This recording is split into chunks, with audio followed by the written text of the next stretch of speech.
परवेज़ मुशर्रफ से बड़ा दहशतगर्द कोई नहीं है पाकिस्तान में। आपका काम सहाफ़त है, सहाफ़त करें, ना कि आपका काम यह है कि आप खुफिया एजेंसियों के टाउट बन के और मजलूम लोगों के ज़ख्मों पर नमक छिड़ें। आपको शर्म आनी चाहिए। वो आइन तोड़ने वाले दहशतगर्द फौजी डिक्टेटरों की भी मजम्मत करके दिखाएं। तो मीडिया का काम ये होता है to become the voice of the voiceless, जिसकी वजह से ये मिसिंग पर्सनस का मसला शुरू हुआ है, जिसने एक दफ़ा नहीं 2 दफ़ा पाकिस्तान का आइन तोड़ा। देखिए इधर कैमरे तो लगे हुए हैं ना, ये जी सर वो सामने भी लगा हुआ है, सामने भी लगा हुआ। तो जब वो इधर नामालूम अफराद आए हैं रात के पिछले पहर अंधेरे में और कैमरे अचानक बंद हो गए, उन्होंने आके इनको डराया धमकाया और उसके बाद उन्होंने इनका साउंड सिस्टम उठाया और उठा के भाग गए। जब वो भाग गए कैमरे ऑन हो गए। तो इसका मतलब है जिनके कंट्रोल में कैमरे हैं उन्हीं के कंट्रोल में वो नकाबपोश नामालूम अफराद भी थे।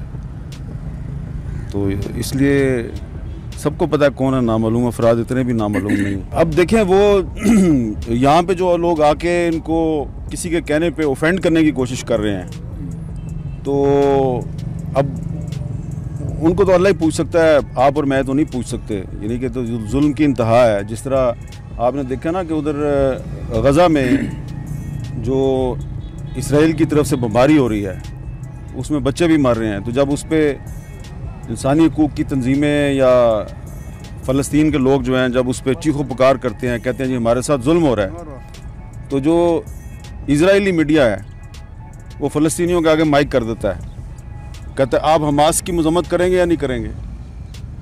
तो असल बात ये है कि यहाँ पे बूढ़ी औरतें और बच्चे जो है वो अपना एक मसला लेके आए हैं। तो बजाय कि आप कोई कोशिश करें कि उनकी आवाज़ बने, तो आप उनसे मजम्मत कराने निकले हैं। तो थोड़ी सी मजम्मत कभी आप जनरल अयूब खान की भी कर दिया करें, ताकि हमें पता लगे कि जनाब आप वाकई जो है दहशतगर्दों के मुखालिफ हैं। थोड़ी सी मजम्मत आप जनरल याहिया खान की भी कर दिया करें, कोई मजम्मत जनरल ज़ियाउल हक की और परवेज़ मुशर्रफ की भी कर दिया करें, जिन्होंने आइन तोड़ा, जिन्होंने आइन को अपने बूट तले रौंदा। तो दहशतगर्द कौन होता है? वो होता है ना जो कानून तोड़ता है, आइन तोड़ता है। तो ठीक है, जिन लोगों ने बलूचिस्तान में बम धमाके किए हैं या ख़ुद कुछ हमले किए हैं, हम उसकी मजम्मत करते हैं, ठीक है। लेकिन जिन लोगों को इस मजम्मत का बड़ा शौक़ है कि आप दहशतगर्दों की मजम्मत करें, वो आइन तोड़ने वाले दहशतगर्द फौजी डिक्टेटरों की भी मजम्मत करके दिखाएं।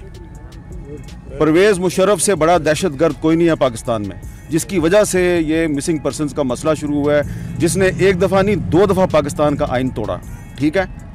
और उसको पाकिस्तान की जो जुडिशरी है उसने भी रिलीफ दी, सब ने रिलीफ दी।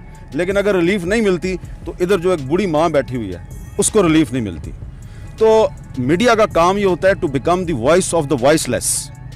अगर आप वॉइसलेस की वॉइस नहीं बन सकते तो कम से कम आप अपने 2 नंबर किस्म के घटिया सवालात के ज़रिए किसी मजलूम के ज़ख्मों पे नमक तो ना छिड़कें।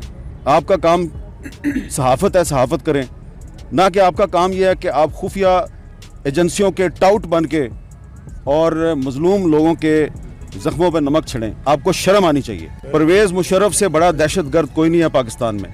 आपका काम सहाफ़त है, सहाफ़त करें, ना कि आपका काम यह है कि आप खुफिया एजेंसियों के टाउट बन के और मजलूम लोगों के ज़ख्मों पर नमक छिड़ें। आपको शर्म आनी चाहिए। वो आइन तोड़ने वाले दहशतगर्द फौजी डिक्टेटरों की भी मजम्मत करके दिखाएं। तो मीडिया का काम ये होता है to become the voice of the voiceless, जिसकी वजह से ये मिसिंग पर्सनस का मसला शुरू हुआ है, जिसने एक दफ़ा नहीं 2 दफ़ा पाकिस्तान का आइन तोड़ा। देखिए इधर कैमरे तो लगे हुए हैं ना, ये सर वो सामने भी लगा हुआ है, सामने भी लगा हुआ। तो जब वो इधर नामालूम अफराद आए हैं रात के पिछले पहर अंधेरे में और कैमरे अचानक बंद हो गए, उन्होंने आके इनको डराया धमकाया और उसके बाद उन्होंने इनका साउंड सिस्टम उठाया और उठा के भाग गए। जब वो भाग गए कैमरे ऑन हो गए। तो इसका मतलब है जिनके कंट्रोल में कैमरे हैं उन्हीं के कंट्रोल में वो नकाबपोश नामालूम अफराद भी थे। तो इसलिए सबको पता है कौन है नामालूम अफराद, इतने भी नामालूम नहीं। अब देखें वो यहाँ पे जो लोग आके इनको किसी के कहने पे ऑफेंड करने की कोशिश कर रहे हैं, तो अब उनको तो अल्लाह ही पूछ सकता है, आप और मैं तो नहीं पूछ सकते। यानी कि तो जुल्म की इंतहा है। जिस तरह आपने देखा ना कि उधर गज़ा में जो इसराइल की तरफ से बमबारी हो रही है उसमें बच्चे भी मर रहे हैं। तो जब उस पर इंसानी हकूक़ की तंजीमें या फ़लस्तीन के लोग जो हैं जब उस पर चीखो पुकार करते हैं, कहते हैं जी हमारे साथ जुल्म हो रहा है, तो जो इजरायली मीडिया है वो फ़लस्तीनियों के आगे माइक कर देता है, कहता है आप हमास की मजम्मत करेंगे या नहीं करेंगे। तो असल बात यह है कि यहाँ पे बूढ़ी औरतें और बच्चे जो है वो अपना एक मसला लेके आए हैं। तो बजाय कि आप कोई कोशिश करें कि उनकी आवाज़ बने, तो आप उनसे मजम्मत कराने निकले हैं। तो थोड़ी सी मजम्मत कभी आप जनरल अयूब खान की भी कर दिया करें ताकि हमें पता लगे कि जनाब आप वाकई जो है दहशत गर्दों के मुखालिफ हैं। थोड़ी सी मजम्मत आप जनरल याहिया खान की भी कर दिया करें। कोई मजम्मत जनरल ज़ियाउल हक की और परवेज़ मुशर्रफ की भी कर दिया करें, जिन्होंने आइन तोड़ा, जिन्होंने आइन को अपने बूट तले रौंदा। तो दहशत गर्द कौन होता है? वो होता है ना जो कानून तोड़ता है, आइन तोड़ता है।